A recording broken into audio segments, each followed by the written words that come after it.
पति के घर से अपने पिता के घर, दूसरे शब्दों में ससुराल से मायके आने की इच्छा स्वाभाविक नहीं है।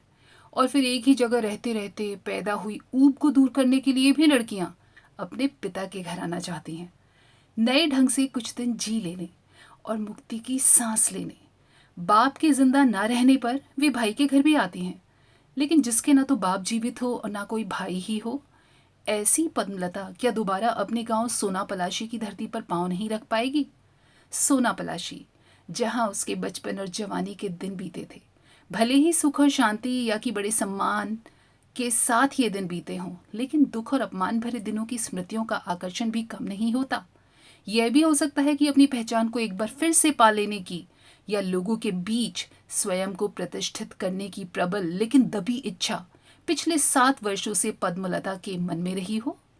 सोना पलाशी के लोग जदू लाहिड़ी के घर की गरीब ब्राह्मणी महाराजन की बेटी पदी को अचानक पद्मलता देवी के रूप में देखकर हैरान रह जाएंगे, और यही देख पाने की इच्छा उसने अपने मन में संजो रखी है पिछले 7 सालों से।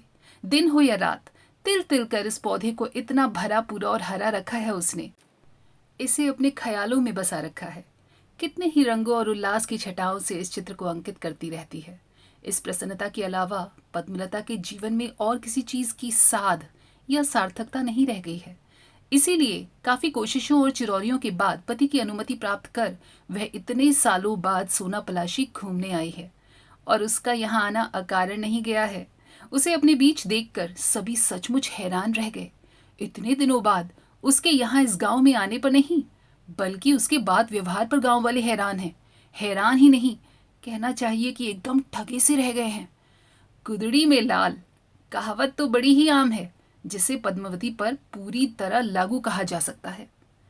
इसमें संदेह की जरा भी गुंजाइश नहीं। लड़ाई का जमाना है, यह युद्ध युग। इस युग के शब्दकोश में असंभव या नामुमकिन जैसा कोई शब्द नहीं। सब कुछ संभव है, मुमकिन है। लड़ाई की इस हवाई आंधी में बहुतों के चेहरों से चिपटा मुखौटा उतर गया है। इस झंझा में उनके मंसूबी किले और हौसले पत्तों की तरह उड़ गए हैं। किसी गोबर बीनने वाली को रातों रात राजरानी होता देखकर मैं एक बार गहरी सांस लेकर हैरान तो होंगी, लेकिन इस बात पर विश्वास न करने का कोई कारण नहीं है। इसलिए जदू लाहड़ी की गरीब ब्राह्मणी महाराजन की बेटी पदी अचानक सोने की चिड़िया बनकर अगर सिर्फ लाल और मोती चुगने लगे, तो इसमें भला हैरानी की क्या बात हो सकती है? ऐसी सुखद स्थिति में जो उससे स्नेह रखते हैं अभिभूत ही होंगे। पद्मलता का बिंदास स्कूल मास्टर पति अगर मिलिट्री ठेके की सुनहरी सीढ़ियां चढ़कर एक स्वर्ग जैसा पक्का दालान बना सकता है, तो क्या वह गांव के 2-4 अनाथ लड़कों के लिए नौकरी का जुगाड़ नहीं कर सकता? और क्या पद्मलता स्वयं 2-1 असहाय विधवाओं की बेटी का उद्धार नहीं कर सकती, जो गांव के पास वाले स्टेशन पर उतरने के साथ ही दोनों हाथों से पैसे लुटाते लुटाते आ रही थी? उसे यहाँ आए अभी 2 ही दिन हुए हैं, लेकिन इस बीच गाड़ीवान रतन से लेकर कालीबाड़ी के पुरोहित भट्टाचार्य तक उसके गुणों का बखान करते नहीं थकते। ऐसी उदार दृष्टि इस संसार में सचमुच बहुत दुर्लभ है। पद्मलता की हंसी कैसी अनुपम है, उसकी बातें कितनी मीठी हैं, और उसके व्यवहार की तो जैसे कोई सानी ही नहीं है। यह आज की बात नहीं, बचपन से ही उसके बाद बर्ताव की कोई तुलना नहीं। और इस बात को कौन नहीं जानता? आज उसी पद्मलता को लेकर छीना झपटी मच जाएगी, यह स्वाभाविक ही था। गिने हुए 4 दिनों के पहरे पर आई पद्मलता के लिए यह बहुत कठिन हो गया कि वे किसका निमंत्रण स्वीकार करे और किसके यहाँ ना जाए। इतने दिनों के बाद लाहड़ी परिवार में कैसी धूम मची है। आने वालों का तांता लगा हुआ है। अपनी सहज मुस्कान और साथ ही चुस्त और चौकस मेहमान नवाजी से पद्मलता उन्हें खिला पिला रही है। ऐसा जान पड़ता है कि वही इस घर की मालकिन है। जदू लाहिड़ी के गुजर जाने के बाद परिवार के लोगों के बीच बोलचाल तक बंद हो गई थी। पद्मलता के आने पर उनका मन मुटाव दूर हुआ और प्रेम के मीठे बोल फूटे। जब लोग उठने को हुए तो प्रणामी में मिले रुपए को आंचल में बांधते हुए सत्यबाला ने अपने स्वर में शहद घोलकर और गदगद कंठ से पद्मलता से अनुरोध किया, कल मेरे यहाँ आकर भी बस कहने के लिए ही सही मछली भात खा जाना। पद्मा रानी, मैं कोई बहाना नहीं सुनूंगी। हाँ, लेकिन रायबाड़ी की ताई तो मुझे पहले से ही कह गई है बुआ। पद्मलता का उत्तर भी विनय की चाशनी में लिपटा हुआ था। अगर वहां नहीं जा पाई तो बुरा नहीं मान जाएंगी, तुम ही बताओ ना। लो, यह रायबाड़ी की ताई हमारे बीच कहाँ से आ टपकी भला? ओह, वही मुकुंद राय की भावज। अब समझी, दावत खिलाने के बहाने खुशामद पर उतर आई है वह। देखो बेटी, मैं तो खरी बात कहूंगी। हाँ, बुरा मानो या भला। नहीं नहीं बुआ, यह आप क्या कह रही हैं? पद्मा ने आगे कहा। मैं कहाँ की लाट हूँ कि कोई मेरी खुशामद करने लगा? नहीं बुआ, ताई बहुत जोर देकर कह गई हैं, इसलिए मैं कह रही हूँ। हाँ बेटी, हम लोग तो बहुत जोर देकर तुम्हें कह भी नहीं सकते, लेकिन यह भी सुन लो बेटी कि हम बहुत बढ़ा चढ़ाकर तुम्हें कहें भी क्यों? क्या तुम पराई हो? लेकिन इन सबसे पहले तुम पर मेरा अधिकार है, यह बता देती हूँ। शायद तुम्हें याद ना हो, तेरी माँ मुझ पर कितनी श्रद्धा भक्ति रखती थी। सत्या दीदी की रट लगाए रहती थी, बोलते बोलते बेहोश हो जाती थी। सारी आपसी बातों को अब खोलकर या खोदकर कहाँ तक बताया बुझाया जा सकता है बिटिया? लेकिन यह सारा बुझोवल बुझाने की जरूरत भी क्या है?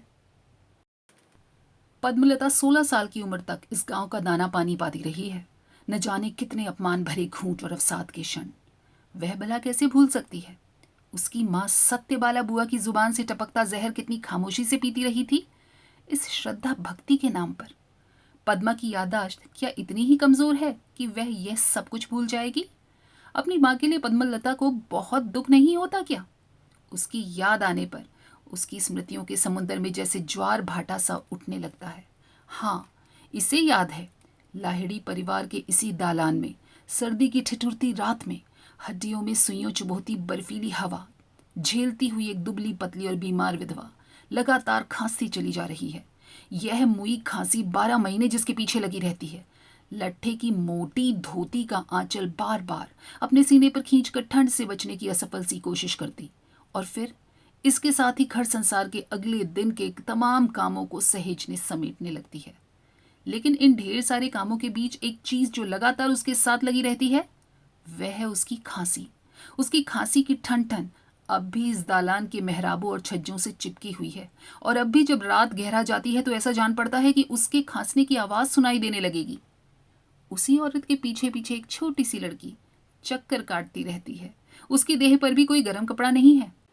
वह जदू लाहिड़ी की नातिनों पोतनों में से किसी की उतरन पहने हैं जिसमें ढेर सारे पैबंद हैं। चीथड़ों और कतरनों से भरे मोटे कपड़े का घाघरा पहनकर वह डोल रही है।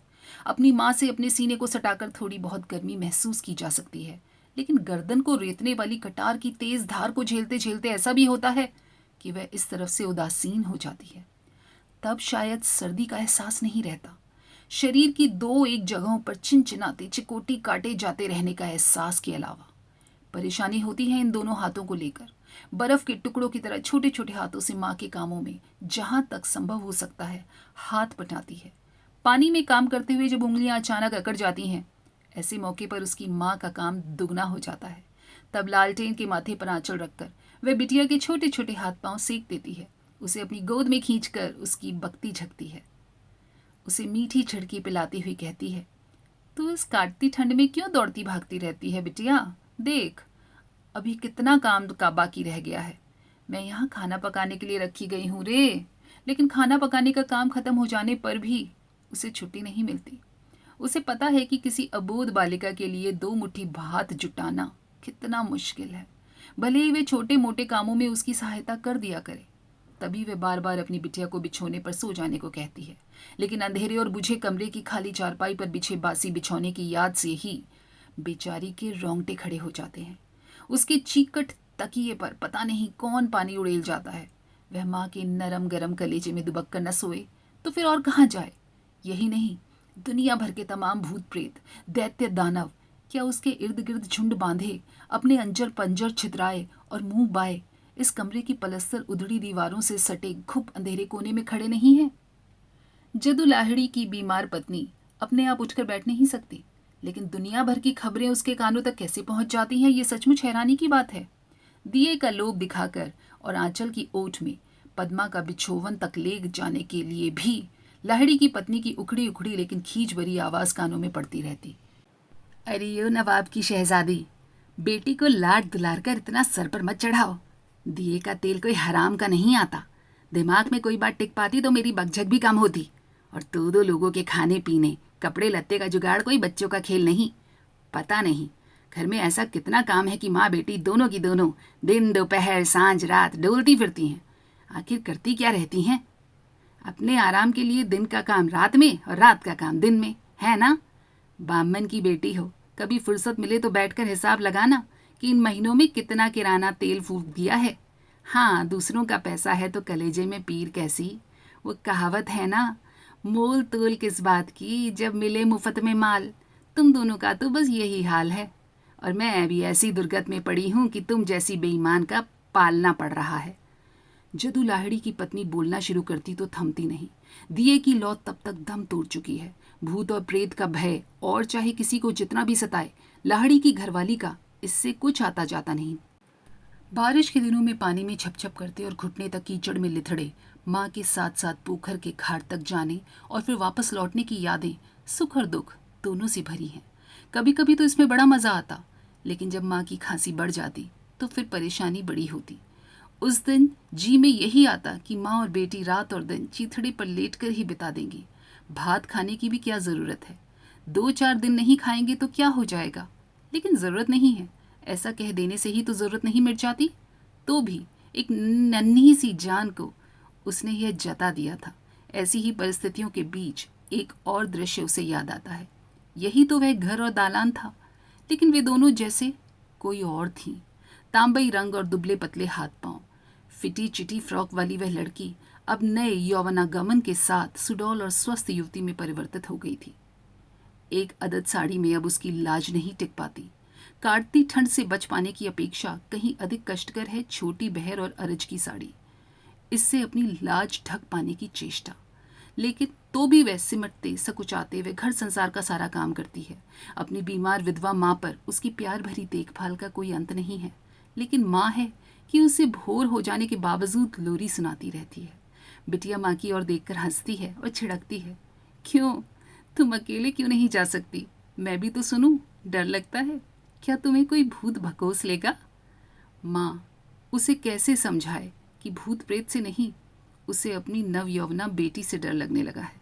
एक असहाय विधवा की बेटी की उम्र का तेजी से बढ़ना ही अपने आप में एक अपराध है, और उस पर ये रूप। बेटी अनमने ढंग से चलती फिरती डोलती है और माँ मुग्ध मन से उसे हेरा करती है। हाँ, उसका पद्मा नाम रखा जाना एकदम सार्थक हुआ है। दोनों पांव कमल के जुड़वा फूल की तरह खिले हैं, लेकिन उसके शरीर की बाढ़ इतनी क्यों है भला? अपमान और दुत्कार से मिले अन्न का ऐसा जोर और ज्वार। जदू लाहिड़ी की पत्नी अब चाहे गुस्सा करे या ना करे, उसकी दोनों नातिनें मलेरिया की चपेट में फंसकर अस्थि पंजर जैसी दीख पड़ती हैं, काली चमगादड़ जैसी, चमड़े से मढ़ी। और इधर यह लड़की पद्मा 14 साल की उम्र में ही ऐसी निखर गई है कि उस पर आंख नहीं ठहरती। सुनने से भला ही उसे बुरा लगे तो लगे, लेकिन बुढ़िया उसे उलाहना देती हुई कहती, अरे ओ पद्मा, सुन रही है ना? भात थोड़ा कम ही भकोसा कर, पराया माल समझकर सब कुछ डकार मत जाया कर। दिनों दिन हाथिन की तरह फैलती डोलती जा रही है, और यह सब देख देख कर ही तेरी माँ की देह का सारा खून पानी होता जा रहा है। तब अपमान का इतना सारा जहर पीकर भी पद्मा ने हंसते हुए कहा था, माँ की देह में अब खून है भी कहाँ नानी, सब पानी हो गया है। लेकिन इतना सुनना था कि बुढ़िया नानी ने पद्मा के बड़बोलेपन और शेखी की दुहाई देते हुए सारा आसमान ही सर पर उठा लिया था। अगर वह ऐसा न करती तो लोग सारा दोष लाहिड़ी की घरवाली के सर ही मर देते। लेकिन बात लाहिड़ी के घरवाली की ही नहीं थी। पास पड़ोस के सभी लोग को पद्मा के बारे में अपनी राय दिए बिना चैन न था, जैसे यही उनका मुख रोचक था। पद्मा का रूप आंखों को सालता रहता है, उसकी चाल ढाल से चिढ़ होती है, उसके उभारों को देखकर देह में आग सी लगती है। पद्मा का चाल चलन ठीक नहीं है, और उसका बात व्यवहार खैर जाने भी दो। यह वह पद्मा नहीं है जो, वह तो कब की मर चुकी। जितने मुंह उतनी बातें। लेकिन पद्मलता को पा लेने में किसी को कोई आपत्ति नहीं है। जदू लाहिड़ी की घरवाली मोतिया बंद वाली आंखों के सामने से धुंधला पर्दा हटाती और जैसे चीख पड़ती, अरे यह कोई छोरी बोरी नहीं है, साक्षात लक्ष्मी की छाया है। बचपन से ही तो देख रही हूं इसके रूप गुण, कोई और छोर नहीं, नसीब का कैसा खेल है। इसकी माँ ने तो पहले ही आंखें मूंद ली। अरे तेरी माँ नहीं रही, लेकिन हम लोग तो मर नहीं गए। अरे साल 6 महीने में आती रहना, एकदम विश्राम मत देना। आखिर मेरी कमली और विमली से तू अलग ही थोड़े है। उसे पता था कि वह इन दोनों से बहुत अलग है। कमला और विमला की तरह पद्मा नानी को कलमुही नहीं कहती। और उसी पद्मलता ने बिस्तर पर पड़ी बुढ़िया नानी को तीरथ पर जाने के लिए अभी अभी 300 रुपये दिए हैं, नकद। राय परिवार के यहाँ निमंत्रण पर जाना एक और यादगार घटना है। यह कोई आज की बात नहीं, अतीत का इतिहास है। मुकुंद राय की माँ के व्रत उद्यापन से जुड़ी घटना। लाहिड़ी घराने के सभी सारे लोग वहां मौजूद थे, इसलिए पद्मा की माँ भी वहां कामकाज के लिए बुलाई गई थी। और तभी इन सब के बीच भोजन परोसने वाले एक लड़के ने पद्मा को भी ब्राह्मण कन्याओं के पास बिठा दिया। यह लड़का दूसरा कोई नहीं, सान्याल परिवार का मुरारी था। इस बात को लेकर पास पड़ोस के लोग आपस में गाहे बगाहे चुगली तो खाते ही थे, दोनों को खासा बदनाम भी करते थे। सदा सच बोलने वाली सत्यवाला पद्मा की माँ को ऐसा पाठ पढ़ाती रही कि बेचारी के पांव के नीचे से धरती खिसकती जान पड़ी। रास्ते या घाट पर अगर कच्ची उम्र की लड़की या लड़के में बातचीत हो गई या हंसी ठट्टा हो गया तो फिर बाकी क्या बचा। गनीमत है कि यह सब कुछ सिर्फ सत्यबाला ने ही देखा है। अगर किसी और ने देखा होता तो बेटी के हाथ पीले कर पाना बड़ा मुश्किल हो जाता है कि नहीं, लोगों से पूछ लो। लेकिन ऐसी कोई परेशानी सामने नहीं आई। उसी महीने कुछ एक शुभ चिंतकों की सहायता से पद्मा का विवाह संपन्न हो गया। लड़का मैट्रिक पास था, एक नामालूम से गांव में स्कूल मास्टर था। 30 रुपये माहवार पर तरक्की मिलती गई तो 70 रुपये मिलेंगे। लेकिन अभी उस बात को जाने दें, पद्मा के विवाह से इस घटना का कुछ लेना देना नहीं। अभी तो राय बाड़ी दावत की यादें ही मुखर हो चली हैं। कतार में उसे बैठने नहीं दिया गया, हाथ पकड़कर उठा दिया गया था। इशारों, संकेतों और फप्तियों की आंधी सी उठ गई थी।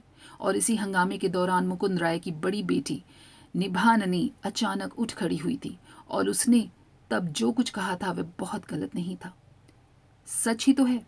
दूसरे के घर की रसोई तैयार करने वाली की बेटी को ब्राह्मण कन्याओं के बीच बिठाकर ऐसा आदर दिया जाने लगा तो बेचारे तिलचट्टे का क्या कसूर है?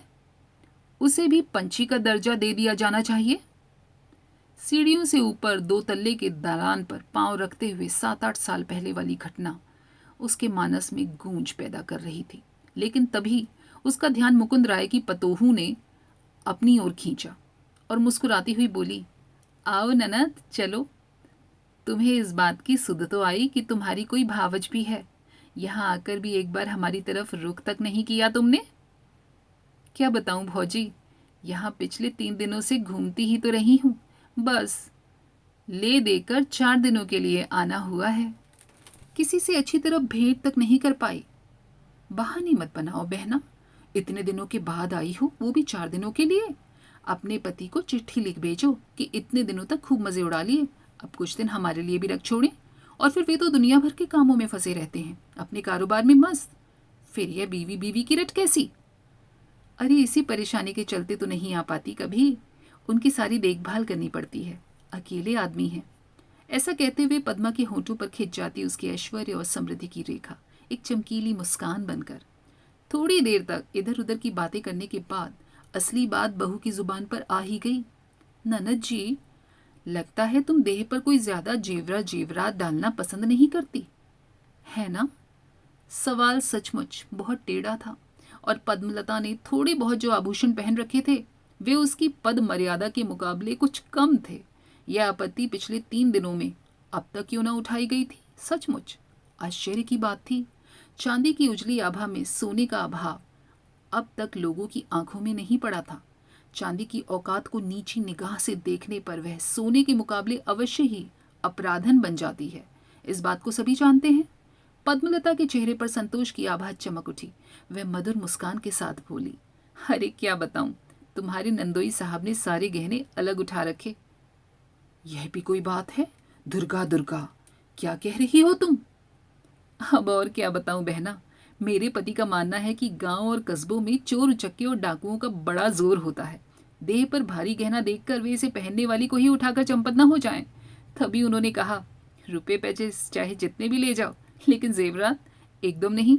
इसी डर से और एक सुहागन के लिए जितना जरूरी है, हाथ पांव नाक कान में थोड़ा बहुत डाल रखा है, और क्या। हाँ, तुम्हें क्या कह रही थी भाभी? वह गिरी वाला तांतन अब है कि नहीं? हाँ जिंदा है, लेकिन साड़ियों का दाम इतना ज्यादा बढ़ गया है कि कुछ ना पूछो। अरे दाम चाहे जो भी हो, अच्छी किनारी वाली 15-20 साड़ियाँ मिल जाएंगी ना? 15-20 साड़ियाँ? इन्हें एक साथ ही डालना है क्या? बहू की आंखें फटी रह गई। नहीं नहीं, सब अपने लिए नहीं। दरअसल इतने दिनों के बाद यहाँ आई हूँ, तुम लोगों को प्रणामी भी ना दूं तो मुझे अच्छा लगेगा? इन सबको, अड़ोस पड़ोस में सबको? अरे यह सब तुम्हारा आशीर्वाद है भाभी, पद्मा ने कहा। इसके बाद जेवरों की कमी के बारे में अब किसी तरह का संदेह करने की गुंजाइश कैसे रह सकती थी भला? मुकुंद राय की बड़ी भावज के पास उसे बिठाकर और उसे बड़े प्यार से खिलाने पिलाने के बाद इतने कम समय के लिए मैके आने की बात पर उसने उसे जी भर कर कोसा। लेकिन पद्मलता को इस बात का कोई पछतावा न था। जदू लाहिड़ी के यहाँ खाना पकाने वाली की बेटी पद्मिया को फूंक ताप कर सोना पलाशी ग्राम में एक नई पद्मलता को प्रतिष्ठित करने वाला और कोई नहीं था सिवा मुरारी के। अब इस बात का एहसास कैसे नहीं होता भला? मुरारी, जिसने एक दिन उसका मजाक उड़ाया था और कहा था, तुझे क्या लगता है मैं तेरे से ब्याह कर लूंगा? किस खुशफहमी में है तू? मेरी माँ तुझे सूप में हल्दी, पान और घी का दिया जलाकर चुमौना करने के लिए नहीं आएगी। ऐसा ना हो कि मुझे भी सूप की हवा से दूर झटक दे। बात ही बात में उसने मुरारी के बारे में जान लेना चाहा। उसे कोई झिझक नहीं हुई। पास पड़ोस की खोज खबर लेने के बहाने ही उसने बड़े इत्मीनान से पूछा, हाँ तो बड़ी ताई, मुरारी भैया का क्या हालचाल है? गांव में ही है ना? राय घराने की ताई ने शिकायत के स्वर में कहा, अरे रे रे रे रे, उस लड़के के बारे में कुछ ना पूछ बेटी। बेचारा बीमारी से जूझ रहा है, सूख कर कांटा हो गया, एक पैसे का रोजगार नहीं, घर द्वार सब गिरवी पड़ा है। हाँ, बातें लंबी लंबी बनाया करता है। बीवी बच्चे भी वैसे ही राम भरोसे हैं। अच्छा, तो बातें अब भी बनाया करता है? उसकी कतरनी सी चलने वाली जुबान का इलाज पद्मलता जानती है। क्या वह इस पर अमल कर देखे? बाली की कटोरा अपने मुंह से अलग करते हुए मुरारी का चेहरा विकृत हो गया था। वह अपनी पत्नी को एक लौंग दे जाने को कहने ही वाला था कि ड्योढ़ी के सामने लगे किवाड़ को अंदर की तरफ ठेलकर पद्मलता भीतर दाखिल हुई। मुरारी अपने बिचके हुए चेहरे को समेटकर मुस्कुराने की कोशिश में लगा ही था कि पद्मलता ने हैरानी से पूछा, क्या बात है? क्या गटक रहे थे? साबुदाना? मुरारी ने अपनी दोनों हथेलियों को उल्टा छितरा दिया और फिर मजाक के स्वर में बोला, हरे कृष्ण, साबुदाना? यह तो पिछले जन्म का सपना है। गले से बार्ली उतार रहा था, खांटी मंडल बार्ली। क्या हुआ है? बीमारी और क्या, कोई एक अदद बीमारी है।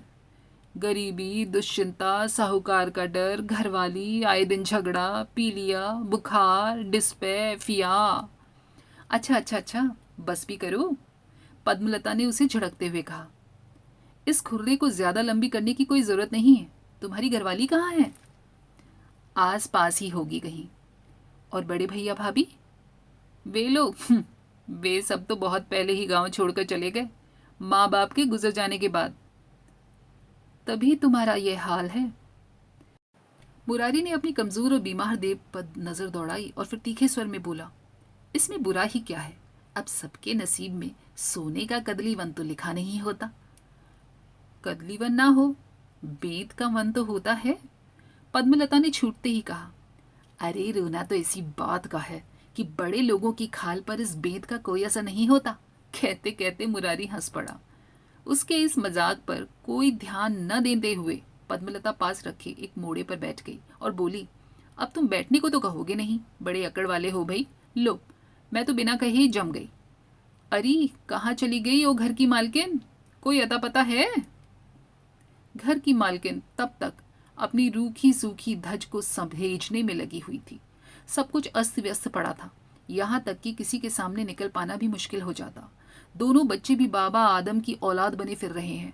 कैसे संभाले वह यह सब? पद्मलता सारी बातें समझती है, इसलिए वह उसे पुकारना छोड़कर मुरारी के साथ ही बतियाने लगी है। देख रही हूँ, बातें तो तुम पहले ही की तरह लंबी लंबी हाँक रहे हो, लेकिन घर गृहस्थी का हाल तो बड़ा खस्ता बना रखा है। घर का जो हुलिया देख रही हूँ, घर मुरारी के मुंह का स्वाद ही जैसे बिगड़ गया। थू, दूसरे के घर पर अब कैसा मोह। पद्मलता अबूझ बनी रही, फिर बोली, दूसरे का घर? मैं समझी नहीं। इसमें समझना समझाना क्या है? गले तक कर्जे तले डूबा हूँ, घर द्वार खेत खलिहान सब बंधक हैं। क्यों, तुमने ये दिलचस्प खबर अब तक नहीं सुनी क्या? यह तुमने क्या किया? घर को भी रेहन कर दिया? यह क्या कह रहे हो तुम? छी, अपने बाप दादा का नाम कैसा रोशन कर रहे हो? पद्मलता यह कहते कहते सचमुच बहुत कातर हो उठी। मुरारी हौले से मुस्कुराया, फिर बोला, अरे अपना नसीब खोटा ना होता तो तुझे मुझ पर तरस खाने का मौका कहाँ से मिलता। लेकिन तेरा ये रौब दौब देखकर तो मुझे बड़ी हंसी आ रही है पद्मिया। याद है मुकुंद राय की बेटी ने क्या कहा था? तिल चट्टा भी चिड़िया हो गया। कैसी जुगत बढ़ाई थी, है ना? पद्मलता को पता है कि उसे जानबूझकर अपमानित किया जा रहा है और यह उसी अपमान का बदला है। शायद ऐसा ही होता है जब कोई मधुर संबंध अचानक कड़वा हो उठता है, तब दोनों ही पक्ष एक दूसरे को नीचा दिखाने के मद में चूर ही रहते हैं। लेकिन अभी पद्मलता के नाराज होने से तो बात बिगड़ जाती। उसने हंसते हुए कहा, वैसे तुम्हारी याददाश्त तो बड़ी तेज है मुरारी। चलो मुरारी भैया, गांव जवार में कोई तो है जो उस पदमिया को याद रखे हुए है, वरना यहाँ तो अब भी वही पद्मा पद्मा की रट लगी हुई है। और बताओ क्या हाल चाल है? मेरा अब क्या हाल और क्या चाल, बस सब डूबने ही वाला है। कहते हैं ना, भूत का भी कोई जन्मदिन होता है भला। मुरारी थोड़ी देर रुका, फिर उसने धीरे से पूछा, हाँ रे, मैंने सुना है तू तो बड़ी पैसे वाली हो गई है, दोनों हाथों से रुपए उलीच रही है, क्या बात है? तुमने तो अब तक मेरा मुंह नहीं देखा, फिर तुम्हें यह सब कैसे मालूम? पद्मा ने पूछा। लो, पिछले 3 दिनों से तुम्हारे नाम का जो संकीर्तन चल रहा है उसे सुन सुन कर तो कान पक गए। पाठशाला के लिए चंदा, पंचायत घर के लिए चंदा, चापाकल के लिए चंदा, काली थान की मरम्मत के लिए चंदा। चंदा ना हुआ हरी लूट हो गया। तुम्हारी बेवकूफ़ी पर तो बस तरस ही खा सकता हूँ, लेकिन नाम का डंका भी तो पिटना चाहिए। पद्मलता ने उसकी बातों पर ध्यान न देते हुए कहा, मेरा भाग्य ही ऐसा है, ऐसा क्या कुछ दे दिया कि बड़ा नाम हो गया। मेरे मन में जो कुछ था उसे मैं कहाँ पूरा कर पाई, वह सब तो जी में ही रह गया। जल्दबाजी में कुछ भी तो नहीं समेट सकी। थोड़ा बहुत जो कुछ था वही ले लिवा लाई। मेरे पास 1,000 रुपये थे, वह लाई थी। पति ने हाथ खर्च के लिए 8 100 रुपये दिए थे और 2 100 छुट्टे रुपये हों तो हों। इनमें किसका काम और कैसा नाम। पड़ोस वाली मानी बुआ की नतनी की शादी नहीं हो पा रही है, हाथ में पैसे हों तब ना। यह सब सुना तो जी महसूस कर रह गया। वापस जाते ही कुछ रुपए भिजवा दूंगी और क्या। अरे बाप रे। अच्छा यह तो बता, अविनाश ने कितने लाख जोड़ लिए हैं?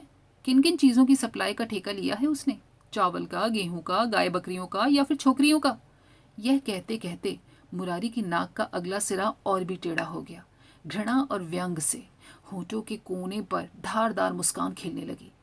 लेकिन पद्मलता भी यहाँ कोई हारने के लिए नहीं आई थी, वह आई थी जीतने। इसलिए उसने बड़े सहज ढंग से कहा, किसे पता है किन किन चीज़ों का कारोबार करता है वह, और मुझे ये सब जानने की ज़रूरत भी क्या है। मुझे तो इतने से ही गरज है कि मैं जितना चाहूँ उतने रुपए लाके मुझे दे दे। लेकिन तुम्हारे लिए तो मुझे मरकर भी चैन नहीं मिलेगा।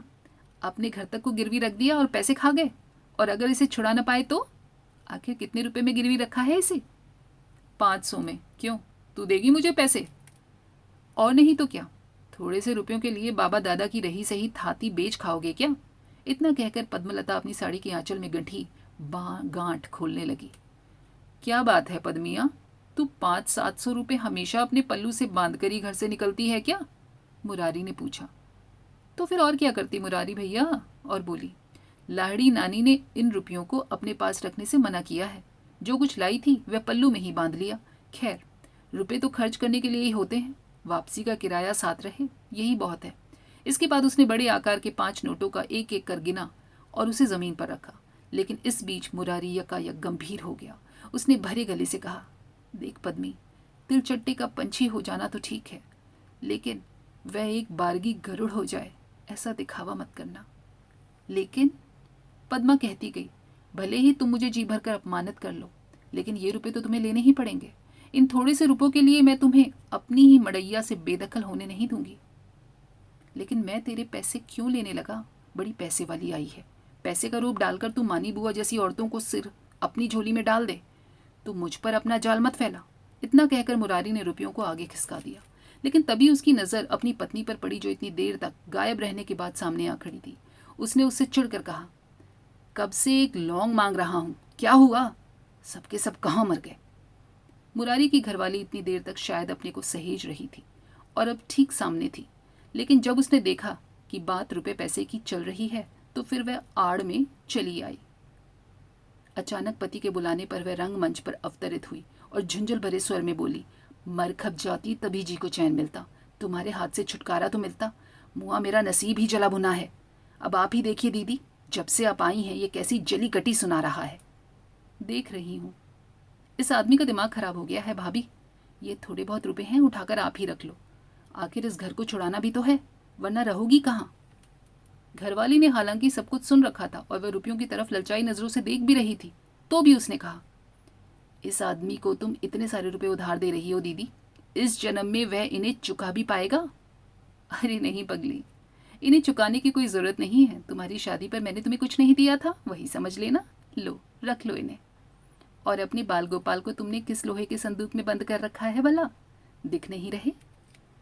मुरारी की पत्नी ने पलक झपकते ही उन रुपयों को उठाकर पल्लू से बांधा और बड़े उत्साह से बच्चों को पुकारने लगी, अरे ओ पुष्पा, मुन्ना, झुन्ना, चलो यहाँ आओ सबके सब, बुआ जी को प्रणाम करो। मुरारी ने जलती हुई निगाहों से अपनी पत्नी को समझाने की कोशिश की, लेकिन जब उसने इसकी अनदेखी कर दी तो वह आपे से बाहर हो गया। रुपए वापस कर दो छोटी बहू, मैं कहे दे रहा हूं, मैं नहीं ले पाऊंगा। लेकिन पल्लू में बंधी किसी चीज को वैसे ही गवा दे, छोटी बहू इतनी मूर्ख न थी, इसलिए उसने बड़े उत्साह से कहा, हाँ हाँ दूंगी, क्यों नहीं। एक दिन बाद ही जब बच्चों का हाथ पकड़कर पेड़ के नीचे खड़ा रहना पड़ेगा ना, वापस कर दूं। और रानी दीदी हमारे लिए पराई तो नहीं है, बताइए ना रानी दीदी, मैं ठीक कह रही हूं ना? रानी दीदी ने अब तक पुष्पा के नन्हे हाथों में 2 और नोट थमा दिए और वह गोद वाले बच्चे की मुट्ठी ढूंढ रही थी। नहीं, पद्मलता को अब सचमुच कोई अफसोस या बेचैनी नहीं थी। उसने अपने जीवन में और किसी चीज की चाह नहीं की थी। वह इन क्षणों की सार्थकता को, इनके सुख को अपनी दोनों मुट्ठियों में बांध लेना चाहती थी। ठीक इसी समय कबूतर की कोलकी जैसे संकरे बुसे और अंधेरे कमरे में एक मरियल सी चारपाई पर औंधा पड़ा अविनाश चिट्ठी लिख रहा था। 4 दिनों के विरह में ही इतना लंबा पत्र, लेकिन इसके सिवा कोई चारा भी क्या था? वह कैसे अपनी मन की बेचैनी प्रकट करे? हालांकि उसे पता था कि अगले ही दिन उसकी घरवाली आने वाली है। उसने लिखा, प्रिय पद्मा, मेरा सारा कुछ लुट गया। मैंने पटना में जिस नौकरी के लिए आवेदन दिया था उसे मैं इस जीवन में पा सकूंगा ऐसी उम्मीद नहीं है। मैंने सोचा था अगर मुझे ये नौकरी मिल गई तो हम जीवन का बाकी हिस्सा किसी तरह चैन से बिता सकेंगे, लेकिन विधाता ने हमारे साथ भारी मजाक किया है। मैंने सब कुछ, घर द्वार माल असबाब बेच बेच कर सिक्योरिटी के लिए 2000 की जो रकम जमा की थी वह सब लुट गया। तुम तो जानती ही थी कि चोर या उचक्के के डर से मैंने उन रुपयों को बक्से में नहीं बल्कि रजाई के अंदर एक छोटी सी थैली में छुपा कर रखा था। लेकिन चोर की नज़र वहाँ भी कैसे पड़ गई, यह सचमुच हैरानी की बात है। मुझे यही जान पड़ता है कि यह किसी ऐसे आदमी का काम है जो इस बारे में जानता था। अब मैं किससे क्या कहूँ? मैं तो एकदम तबाह ही हो गया। मुझे आगे के लिए कोई उम्मीद नहीं रही। मैं तो यही समझ लूँगा कि मैंने कोई भारी गुनाह किया है। मुझे बार बार इस बात का पछतावा होता रहता है कि मैं तुम्हें भेजने के लिए राज़ी कैसे हो गया। घर की लक्ष्मी घर में रहती तो यह दुर्दशा ना होती। खैर, जो हो गया सो हो गया। अब चिट्ठी पढ़ना ख़त्म होते ही आने की तैयारी करना। मैं तुम्हें लिवा लाने की स्थिति में नहीं हूँ और अब तो मैं तुम्हें अपना मुंह भी नहीं दिखा पाऊंगा शायद। तुम्हारा अविनाश। दोस्तों, कैसी लगी ये कहानी कमेंट करके बताइएगा और वीडियो को लाइक शेयर और सब्सक्राइब ज़रूर कर दीजिएगा। फिर मिलेंगे अगली बार ऐसी ही कहानियों के साथ। तब तक अपना ख्याल रखिएगा, स्वस्थ रहिए और मस्त रहिए। नमस्कार।